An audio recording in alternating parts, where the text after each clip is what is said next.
সবাই হাতটা তুলে কন আর চিৎকার করে বলেন কার নির্দেশ? ও মুসলমান, এই পৃথিবীটা থাকার জায়গা না, আমিও পারবো না, আপনারাও পারবেন না, সকলকে কবরে যেতে হবে। কবর থেকে বাঁচার, মরণ থেকে বাঁচার কোনো উপায় নাই। কথা কোন ঠিক কিনা? আরো জোরে বলেন ঠিক কিনা? এই জন্যই তো আমার হুজুর কেবলা প্রায় সময় কইতো, বাবা রে ও বাবা, কবর নিয়ে মোনাকাবা কইরো, কারণ তুমিও 3.5 হাত, তোমার কবর 3.5। কথা কোন ঠিক কিনা? না জানি 3.5 হাত কবরে কার কোন উপায় হয় এটা তো জানা নাই, ঠিক কিনা? এই জন্য আমি মাঝে মধ্যে গজল শোনাই, কবরে হাসরে কি হবে আমার, সবাই তার না, কবরে হাসরে কি হবে আমার, মুসিবতে না পাই যদি, মুসিবতে না পাই যদি, করুণা তোমার,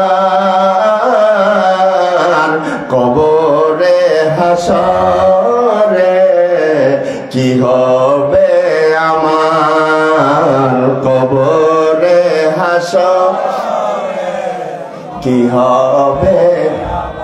আছি গো ডুবে আমি পাপেরি সাগরে, না জানি কি হবে উপারে হাসরে, ঠিক কিনা বলেন? তোমারি সুপারিশ বিনে, তোমারি সুপারিশ বিনে কেমনে হব পার, কবরে হাসরে কি হবে আমার, সবাই কর না, কবরে হাসরে কি হবে আমার, মুসিবতে না পাই যদি, মুসিবতে যদি, করুণা তোমার, কবরে হাসরে কি হবে আমার। খারাপ লাগে নাকি আমার ভাইরা, আমার বাবারা?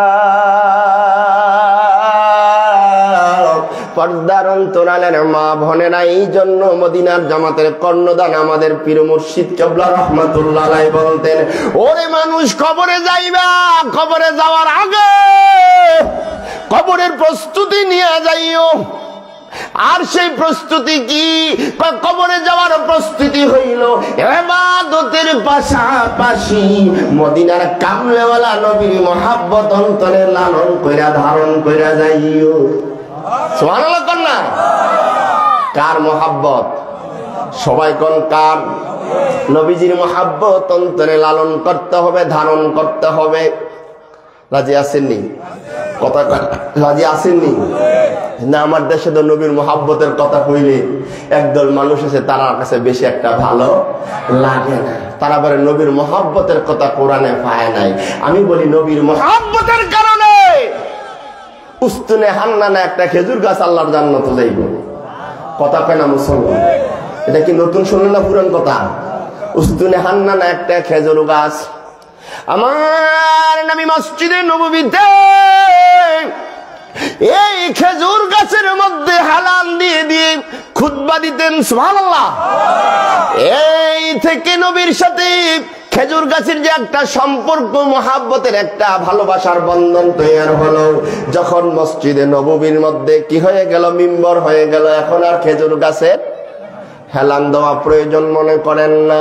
এই জন্য এই বিরহের কারণে, এই বিরতির কারণে উস্তুনে হান্নানা মানুষের মতন হাউ মাউ করে কাঁদতে শুরু করছে। আমার নবী ডাকতে বলে, উস্তুনে হান্নানা, ও হান্নানা, কেন কাঁদো, কেন কাঁদো? উস্তুনে হান্নানা বললেন, হুজুর আপনি আমার সাথে হেলান দিয়ে দিয়ে খুতবা দিতেন, আমার সাথে আপনি ধাক্কা দিয়ে দিয়ে খুতবা দিতেন। এই যে দেওয়াটা, এই সংস্পর্শটা আমার কাছে এতটা ভালো লাগতো, এতটা মায়া লাগতো, এতটা মহব্বত লাগতো। কিন্তু এখন মিম্বর হওয়ার কারণে সেই সুযোগটা আমি পাই না। এই বিরহে আমি কান্না করি। আমার নবী ডাকদা গোস্তনে হান্নানা, চিন্তা করার কোনো কারণ নাই, কান্না করার কোনো কারণ নাই। আমি নবী ওয়াদা দিলাম ময়দান হাসরে তুমি উস্তিনে হান্নানা আমার সাথে জান্নাতে থাকবো। আর আস্তে সুবহানাল্লাহ কর, আর চিৎকার করে বলেন সুবহানাল্লাহ। ও মুসলমান, একটি মরা গাছ যদি নবীর প্রেমে, নবীর বিরহে, নবীর মহাব্বতে কান্নার কারণে যদি জান্নাতে যাওয়ার গ্যারান্টি পায়, আমরা তো গাছ না, আমরা আশরাফুল, সবাই কয় না আশরাফুল মাখলুকাত, সৃষ্টির সেনাজীব। শুধু তাই নয়, উহুদ পাহাড়, পাথরের পাহাড় আল্লাহর জান্নাতে যাইব। আরো জোরে কন, কেন যাইব? উহুদ পাহাড় নবীরে ভালোবাসতো। আল্লাহু আকবার। এই জন্য আমি বলতে চাই, পাহাড়, পাথরের পাহাড় যদি নবীর ভালোবাসার কারণে জান্নাতে যাওয়ার গ্যারান্টি পায়, গাছ নবীর মহব্বতের কারণে যদি জান্নাতে যাওয়ার গ্যারান্টি পায়, আশরাফুল মাখলুকাত মানুষ তোমার অন্তরে ওই নবীর মহব্বত থাকলে জান্নাতে যাওয়ার গ্যারান্টি পাওয়া যাবে কি যাবে না? জোরে কোন যাবে কি যাবে না? কিন্তু কখন পাবেন? যখন নবীর মহাব্বত অন্তরে লালন করবেন, নবীর ভালোবাসা অন্তরে ধারণ করবেন। কেমন ভালোবাসা? জীবনের চাইতো নবীরে ভালোবাসতে হবে। কথা কোন ঠিক কিনা? এই জন্যই তো হযরত আলী থেকে হাদিস বর্ণনা করা হয়েছে, লা ইউমিনু আহাদুকুম হাত্তা আকুনা হাব্বা ইলাইহি মিন ওয়ালিদিহি ওয়া ওয়ালাদিহি ওয়ান নাসি আজমাইন। কিতাবের মধ্যে আসছে, আমার নবীর কাছে হযরত আলী রাদিয়াল্লাহু তাআলা হিজরতের রাতে শুনিয়েছিলেন, হুজুর যতক্ষণ পর্যন্ত আপনি নবীকে ভালো না বাসবো ততক্ষণ ধরে মুমিন হওয়া যাবে না। সুবহানাল্লাহ। এই জন্য জীবনের মায়া ছেড়ে দিছি আপনি নবীর ভালোবাসার জন্য, আপনার কথাটা পালন করার জন্য আমি হিজরতের রাতে অসংখ্য অগণিত শত্রুর মোকাবেলায় আপনার হুজরায় বসে গেলাম। আর একটু জোরে কর না। লম্বা আলোচনা। অর্থাৎ হিজরতের রাতে নবী যেদিন হিজরত করবেন আল্লাহর নির্দেশে, সেই হিজরতের রাতে গুহার মধ্যে নবী আলীরে বলছিল, আলী তুমি আমার ইয়েমেনি চাদরটা গায়ে দিয়া শুয়ে যাও, আমি আল্লাহর নির্দেশে হিজরতে রওনা করছি। সুবহানাল্লাহ বলতেন না? কি খারাপ লাগতেছে আপনাদের? কোথায় রওনা করছি? হিজরতে রওনা করব, তুমি শুয়ে যাও।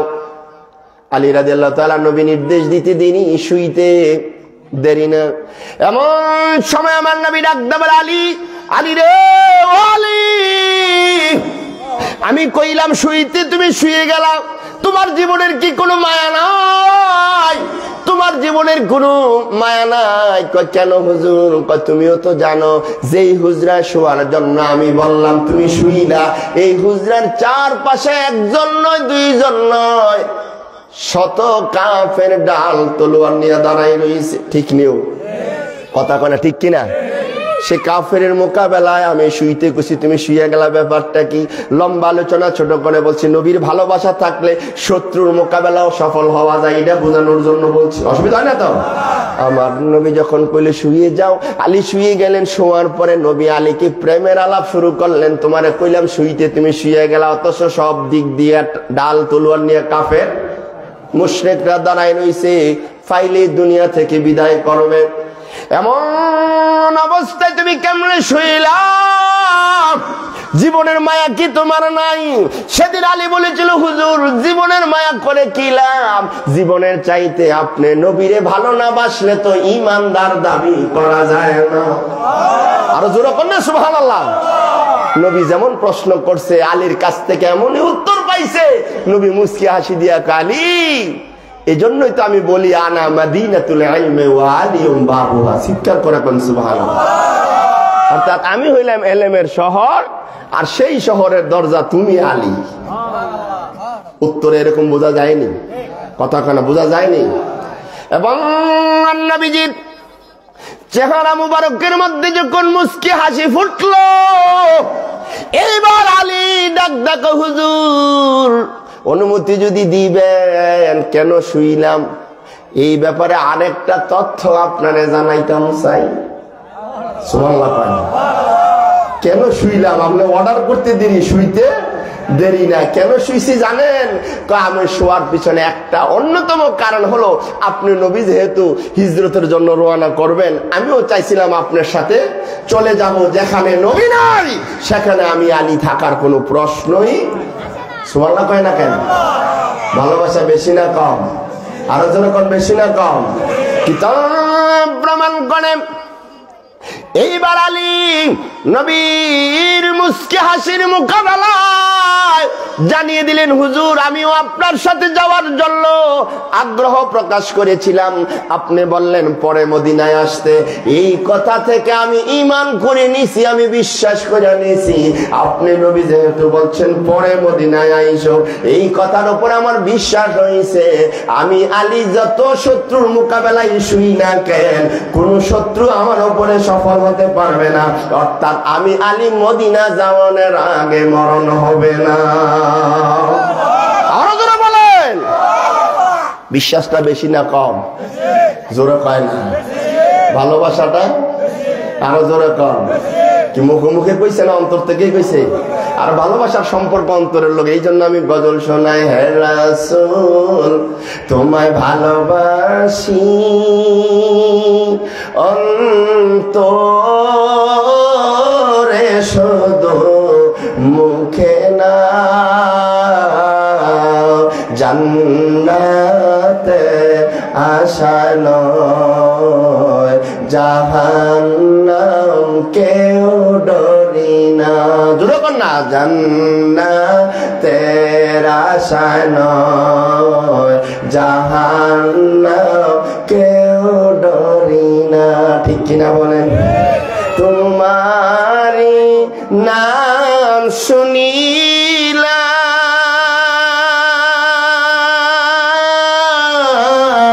এই চোখে দেখলাম না। ঠিক কিনা? এই সুর যদি শুনে থাকো, একবার দেখা দাও না। হে রাসূল তোমায় ভালোবাসি অন্তরে শুধু মুখে না, জান্নাতের আশা নয়, জাহান্নাম কেউ ডরি না। মারহাবা কর, আর চিল্লায় কোন মারহাবা। আমার ভাইরা, আমার বাবারা, বলতেছিলাম এবার আলী কয়, হুজুর যেহেতু আপনার জবান মোবারক থেকে প্রকাশ পাইছে মদিনায় আইসো, এই কথার উপর আমি ঈমান করলাম, ইয়াকিন করলাম, মদিনা যাওয়ার আগে আমার মরণ হবে না। আরো জোরে কর না। আমার নবী ডাকতে বলে, আলী আলী আলী রে, মরণ তো দেয় আল্লাহ। মরণ দেয় কেনা? আরে সবাই কোন মরণ দেয় কে? ও আলী, মরণ তো দেয় আল্লাহ। তুমি কেমনে বুঝলা মরণ হইতো না? আলী কই, হুজুর যে আল্লাহ মরণ দেয় ওই আল্লাহ আপনার কথার ব্যাপারে কোরআনে বলছে, ওয়া মা ইয়ান্তিকু আনিল হাওয়া। সুবহানাল্লাহ কোন? ইন হুয়া ইল্লা ওয়াহিয়ুন ইউহা। সুবহানাল্লাহ কোন? অর্থাৎ আল্লাহকে, ওরে দুনিয়ার মানুষ শুনে নাও আমার বন্ধু, আমার হাবিব তোমাদের কাছে যা বলে এটা আমি আল্লাহর কথাই বলে। আমার বন্ধু, আমার হাবিব নিজের মন গড়া মতো কোনো কথা যা বলে। কার কথা? সবাই হাত তুলে কোন কার কথা? আরো জোরে বলেন কার কথা? তাহলে সে আল্লাহ বলছেন, ওয়াকুনু মা'আস সাদিকিন, সত্যবাদীদের সংস্পর্শে থাকো, সত্যবাদীদের সংস্পর্শে থাকো, আউলিয়া কামিলিনদের সংস্পর্শে থাকো। তাদের সংস্পর্শে থাকলে তোমার দাম বাড়বে, তোমার মূল্য বাড়বে, তোমার মর্যাদা বেড়ে যাবে। সুবহানাল্লাহ। দিনদারিত্ব ছাড়া মর্যাদা বাড়ে না। এই জন্য আমি ওয়াজের মধ্যে প্রায় সময় বলি, আল্লাহ যারে পছন্দ করে অথবা করে না, উভয়কে আল্লাহ দুনিয়া দেয়। কথা কোন ঠিক কিনা? যাকে পছন্দ করে অথবা করে না, উভয়টি কি দেয়? কথা বলেন, কি দেয়? কিন্তু আল্লাহ কেবলমাত্র যাকে পছন্দ করে তাকে আল্লাহ দ্বীন দেয়। সুবহানাল্লাহ বলবেন না? যাকে আল্লাহ ভালোবাসেন তাকে কি দেন? দ্বীন বুঝার তৌফিক দেন, দ্বীন ইলম অর্জন করার তৌফিক দেন। সুবহানাল্লাহ। আর সেই ইলমের মধ্যে সর্বোচ্চ যে ইলমের মর্যাদা সেটা হচ্ছে ইলমে লাদুন্নি, যেটা আল্লাহ প্রদত্ত ইলম। আর এই ইলম কেবলমাত্র একমাত্র আল্লাহর ওলিরা এই জ্ঞানের অধিকারী। আল্লাহ প্রদত্ত। কার প্রদত্ত? এজন্য 11 লক্ষ হাদিসের হাফেজ আহমদ ইবনে হাম্বল রাদিয়াল্লাহু তাআলা, কত লক্ষ হাদিস? কথা বলতে হবে, কত লক্ষ? আহমদ বিন হাম্বল রাহমাতুল্লাহ আলাইহি 11 লক্ষ হাদিসের হাফেজ হওয়ার পরও তিনি বলছেন, ও জগৎবাসী, তোমাদেরকে একটি কথা শুনিয়ে যায়। কয় যে কি কথা? কয় তোমরা যদি কোনো কিছুর গভীর তথ্য থেকে গভীরত কোনো তথ্য জানতে চাও, আল্লাহর ওলিদের সহবতে যাই। কারণ আলেমদের জ্ঞান আর ওলি আল্লাহদের জ্ঞান এক না। সুবহানাল্লাহ না? আলেম ওলামারা কোরআন হাদিস পড়ে এলেম অর্জন করে আলেম হয়, আর ওলি আল্লাহ যারা তারা আলেমও এবং আল্লাহর ওলিও, তারা আল্লাহ প্রদত্ত ইলমে লাদুন্নির মাধ্যমে ওলি আল্লাহ। এই জন্য তাদের কাছে গেলে অনেক সমস্যা সমাধান এমনি হয়। এই জন্য আহমদ বিন হাম্বল বলছেন, আমি যখন কোন হাদিসের সারমর্ম, হাদিসের মূল বক্তব্য কোনো কিছু বুঝতে আমার কাছে বোধগম্য না হতো, তখনই আমি সুফি সাধকের দরবারে যাইতাম। তিনি যে সুফি সাধকের দরবারে যাইতেন তার নাম হলো আবু হামজা রাহমাতুল্লাহ আলাইহি। সুবহানাল্লাহ। ইমাম আহমদ বিন হাম্বল বলেন, আমি একদিন একটা হাদিসের মূল কথা সারমর্ম বুঝতেছিলাম না, বুঝে আসতেছিল না। আমি আমার সাধক সুফি আবু হামজা রাহমাতুল্লাহ আলাইহির দরবারে গেলাম। ওরে দুনিয়ার মানুষ শুনে নাও, যখনই আমি আমার ওই সুফি আবু হামজা রাহমাতুল্লাহ আলাইহির সংস্পর্শে গেলাম, তার কাছাকাছি গেলাম, আমার সমাধান চলে আসলো। বলেন সুবহানাল্লাহ। কি সমস্যা নিয়ে গেছি আমার মুখ দিয়া প্রকাশ করা দরকার হয় না, কাছাকাছি যাওয়ার পরে সবকিছু বুঝাইতেছে। আর আস্তে সুবহানাল্লাহ কইেন। ক্ষমতা দিছে কেডা? সবাই কন্যা ক্ষমতা দিছে কেডা? আল্লাহর ওলিদেরকে ওলি বানায় কেডা? জনগণে ভোট দিয়া নাকি মুরিদ মুত্তাকিনরা ভোট দিয়া? কে বানায়? আল্লাহ বানায়। আল্লাহর ওলি যারা হয় তাদের সংস্পর্শে বসার জন্য আল্লাহর নির্দেশ, সহবতে বসার জন্য তা আল্লাহর নির্দেশ। বসলে পরে তোমার মূল্যহীন জীবনটা মূল্যবান হয়। জোরে কর না সুবহানাল্লাহ। আরো জোরে কর সুবহানাল্লাহ। সেই জন্য আমি বলবো, ভাইরা আমার, বাবারা আমার, আল্লাহ ওয়ালাদের সহবতে আসা, আল্লাহ ওয়ালাদের সহবতে বসা, এটা খুশনসিব। কি নসিব? খুশনসিব। এই খুশনসিবের অধিকারী সবাই হতে পারে না। আল্লাহ যাদেরকে পছন্দ করে তাদেরকে বানায়। সুবহানাল্লাহ। এই জন্য কামাল্লার মরহুম পীর সাহেব রাহমাতুল্লাহ আলাইহি বারবার বলতেন, বাবা, গোলাপ ফুলের পাপড়ির নিচে কাঁটা থাকলে কাঁটা সহ গোলাপ ফুলের যেই মূল্য, কাঁটারও সেই মূল্য। ঠিক নেও? কথা কনা ঠিক কিনা? কিন্তু খালি কাঁটার কোনো মূল্য নাই তো নাই, বরং খালি কাঁটা কেউ পছন্দই করে না। করে না? কি কেন করে না? কারণ কাঁটা থেকে মানুষ উপকার পায় না, কাঁটা মানুষকে আরো কষ্ট দেয়, যন্ত্রণাদায়ক একটা জিনিস। এই জন্য কাঁটা কেউ পছন্দ করে না। কিন্তু যদিও অপছন্দনীয় কাঁটা, কিন্তু গোলাপ ফুলের ডান্ডার নিচে থাকার কারণে, গোলাপ ফুলের ডান্ডার মধ্যে থাকার কারণে গোলাপ ফুল যেই মূল্য, যেই সম্মান, সেই কাঁটার একই সম্মান। কথা বাস্তব না বাস্তব? জোরে বলেন, বাস্তব না বাস্তব? এই জন্য আমি বলি, গোলাপ ফুলের সাথে সম্পর্ক থাকার কারণে যদি কষ্টদায়ক কাঁটার দাম বাড়ে, কাঁটার মূল্য বাড়ে, কাঁটার মর্যাদা বাড়ে। আমরা তো আশরাফুল মাখলুকাত, সৃষ্টির সেরা। আমরা যদি আল্লাহর নির্দেশিত ওয়াকুনু মা'আস সাদিকিন, সত্যবাদী আউলিয়ায়ে কামিলদের সংস্পর্শে থাকি, সহবতে থাকি, আমাদের দাম বাড়তে পারে কি পারে না? আরো জনগণ পারে কি পারে না? এই বিশ্বাস আসেনি আপনাদের সবার? কাদের কাদের আছে হাত তোলেন দেখি। নারায়ে তাকবীর, নারায়ে রিসালাত, মদিনার জামাত, মদিনার জামাত। সুতরাং ভাইরা আমার বুঝতে হবে, বুঝে বুঝি আসল। আমি প্রায় সময় অযোগ্যই, গাবি ঘাস খায়। গাবি কি খায়? কি নতুন কথা নাকি? গাবি কি খায়? ঘাস খায়। কি দেয়? দুধ দেয়। আবার এক ধরনের সাপ আছে, সাপ দুধ খায় কিন্তু কি দেয়? বিষ দেয়। আরে কথা কয় না, কি দেয়? তাইলে বুঝতে হবে, ঘাস খায়া দুধ দেয় আর দুধ খায়া বিষ দেয়। ব্যাপার কিন্তু বুঝার বিষয়। কথা ঠিক কিনা? আমার দেশে একদল কুলাঙ্গার আছে যাদের কাছে ওলি আল্লাহর শানমান কইলে তাদের গায়ে জ্বালা শুরু হয়ে যায়। আমি বলি তোমাদের গায়ে জ্বালা যাই জ্বলক, জ্বলতে জ্বলতে যদি অ্যালার্জি তোমার ভিতরের ইমানও যায় ও ঢুকে, আমাদের কিচ্ছু আসে যায় না। তবে আফসোস লাগে, কৃতজ্ঞতা কারে এটাই বুঝলা না। ঠিক কিনা? কথা কোনা ঠিক কিনা? আমি প্রায় সময় বলি এই বাংলার জমি আজ 97 থেকে 98% মুসলমানের দেশ বাংলাদেশ। আলহামদুলিল্লাহ বলবেন না? কত পার্সেন্ট? 95 থেকে 98% মুসলমানের দেশ বাংলাদেশ। এই বাংলাদেশে মুসলমান করানোর জন্য কোন নবী পয়গম্বরের আগমন ঘটে নাই, কোন সাহাবা আজমাইনদের আগমন ঘটে নাই। এই 95 থেকে 98% মুসলমান কেবলমাত্র একমাত্র হক্কানি আল্লাহর ওলিদের মেহনত আর সহবতের দ্বারা। ঠিক কিনা বলেন? জোরে বলতে হবে, ঠিক কিনা? তাহলে যাদের মেহনত, যাদের সহবতের দ্বারা তুমি আমি মুসলমান নামক দৌলত, ইসলাম নামক দৌলত পেয়েছি, সেই আল্লাহর ওলিদের অবদান স্বীকার করবা না বাবা। তোমার মতন অকৃতজ্ঞ মানুষ আর হইতে ঠিক নেও। কথা বলা ঠিক কিনা? তাইলে আমরা আল্লাহর ওলিদের সহবত চাই কি চাই না? যেরকম চাই কি চাই না? এই সহবত চাওয়া কি আমি ইসিফির কথা না আল্লাহর নির্দেশ? আল্লাহ বলছেন ওয়াকুনু মা'আস সাদিকিন, সত্যবাদী যারা, সলিহিন যারা, আউলিয়ায়ে কামিলিন যারা, তাদের সংস্পর্শে বসো, তাদের সংস্পর্শে থাকো। সুবহানাল্লাহ বলেন।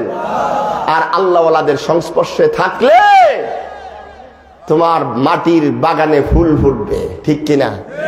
এজন্য আমি বলি পাথর হইও না, মাটি হতে শিখো। কি হইও না? কথা বলেন, কি হইও না? পাথর হইও না। পাথরে ফুল ফুটে না। মাটি হতে শিখো, নরম হতে শিখো, নিজেকে ছোট করে, নিজেকে আল্লাহর কাছে নত জানু করে চলতে ফিরতে শিখো। ঠিক কিনা বলেন? দরকার আছে না নাই? আরো যেরকম দরকার আছে না নাই? নারে তাকবীর, নারে রিসালাত, পিসাব কিবলার আগমন, মুর্শিদ কিবলার আগমন।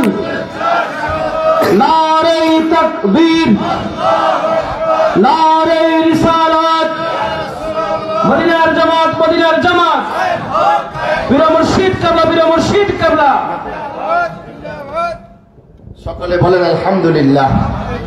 আরেকবার খুশি হয়ে বলেন আলহামদুলিল্লাহ।